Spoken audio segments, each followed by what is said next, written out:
Well, yeah, that was all very complicated. Yeah, I mean, 'cause I think for anyone who knows, Trish, she sadly died, I think, January, just before we started shooting. So James kind of just took over and finished later on. But yeah, that was not an easy period for him. No, definitely not.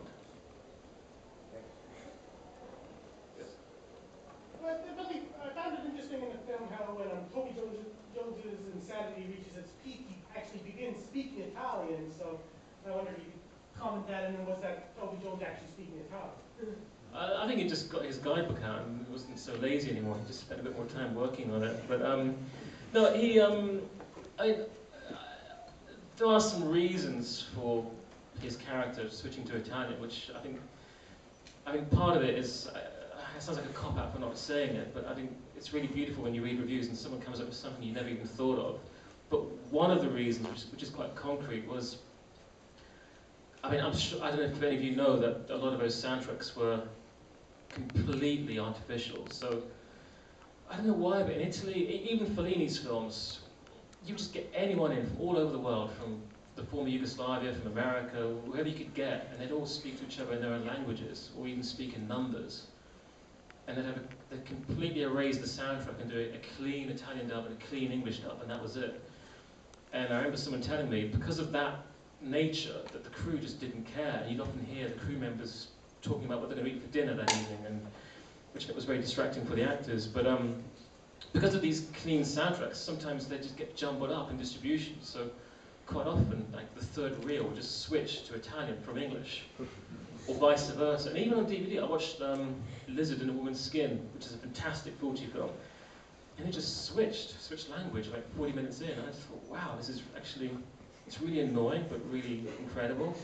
And so in terms of Toby, he did dub his own voice in Italian, but he still sounded too English. So, it was very important to have him completely artificial sounding.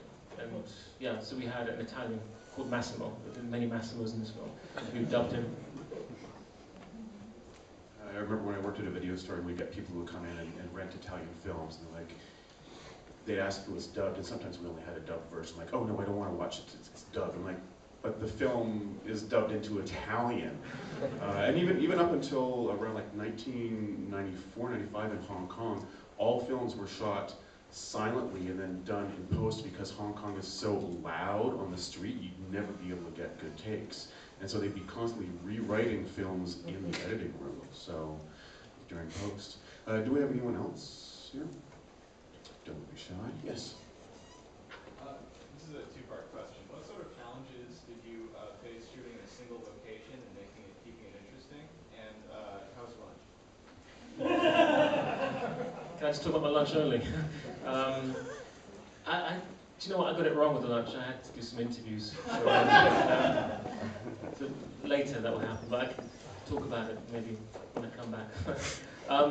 Yeah, that wasn't easy. A lot tougher than I thought it would be. It's a lot more claustrophobic actually when you were there physically, and just very, very fiddly when you're changing angle. It's an hour and a half between shots. Someone's got to come with a drill, take this wall out, put it back in, move things around. So it was just very time consuming.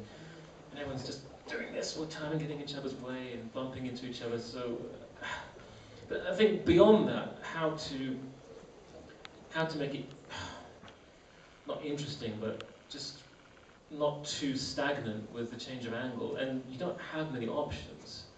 And Nick Nolan, who shot it, I mean, both Nick and I, we didn't want to try things that drew attention to themselves. We didn't want to have wide angles close to the face, which is, we didn't want to be like the King's Speech or anything like that. But and we didn't want to do overheads, so we really wanted to make it look natural, because I think the structure of it is quite askew and overt. The sound is quite overt, so we didn't want to emphasize it also with the visuals. We wanted it visually to be quite laid back. So yeah, it's kind of very basically shot in that sense. But where we wanted to go off into these reveries was in the details with the vegetables. And but also using the zoom, which I guess is this kind of it is using the grammar of exploitation cinema, and a lot of directors, they kind of dismiss the zoom as this kind of poor man's shortcut to dramatic effect. But I love the zoom. I think it's great, and especially when you slow it down, it reminds me of the Millennium Falcon being drawn to the Death Star. And also, you know, putting the focus, which is another thing. Yeah, Jess Franco's films use that effect. I love it. It's very, very dreamy. So a lot of the film is focused on texture and materials, and just reveling in that. You don't have to understand it as such. I mean, someone tried to tell me off for being too adolescent with all these vegetables. So I kind of went into some spiel about my Freudian makeup because of that. But anyway.